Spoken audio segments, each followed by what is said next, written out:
43-savol. Idishlarda natriy fosfat, natriy sulfid, natriy karbonat va natriy xlorid eritmalari bor. Ularni aniqlash uchun bariy gidroksid, qo'rg'oshin 2 nitrat, xlorid kislota eritmalari berilgan. Unga ko'ra quyidagilarni bajaring. Xo'p. Birinchisi, natriy fosfatni aniqlash uchun reaksiyani yozing, 2 ta.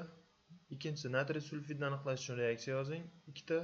Uchinchisi, natriy karbonatni aniqlash uchun reaksiya yozing, 3 ta. To'rtinchisi, natriy xloridni aniqlash uchun reaksiya yozing, 1 ta. Xo'p, birinchi natriy fosfatni aniqlamoqchimiz. Xo'p.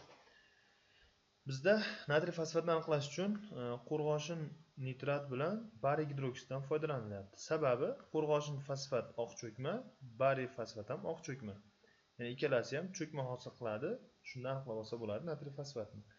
Endi ikkinchi reaksiya natriy sulfidni aniqlash uchun ikkita reaksiya yozing deyapti. Natriy sulfidni aniqlash uchun vodorod xloriddan foydalanilyapti. Sababi natriy xlorid vodorod sulfid hosil bo'ladi. Vodorod sulfid qo'lansa hidli, ya'ni palada tuxum hidini eslatadi.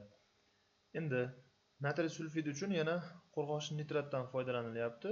Sababi qo'rg'oshin sulfid qora cho'kma, qora rangli cho'kmani hosil qiladi. Uchinchi savol. Natriy karbonatni aniqlash uchun 3 ta reaksiya yozing deyapti. Natriy karbonatni aniqlash uchun birinchi xloriddan foydalanilyapti. Sababi karbonat angidrid gaz ajralib chiqadi. Ikkinchi reaksiyada qo'rg'oshin nitratdan foydalanilyapti. Qo'rg'oshin karbonat oq cho'kma ajralib chiqadi. Uchinchi reaksiyada bariy gidroksiddan foydalanyapti. Bariy karbonat oq cho'kma ajralib chiqadi.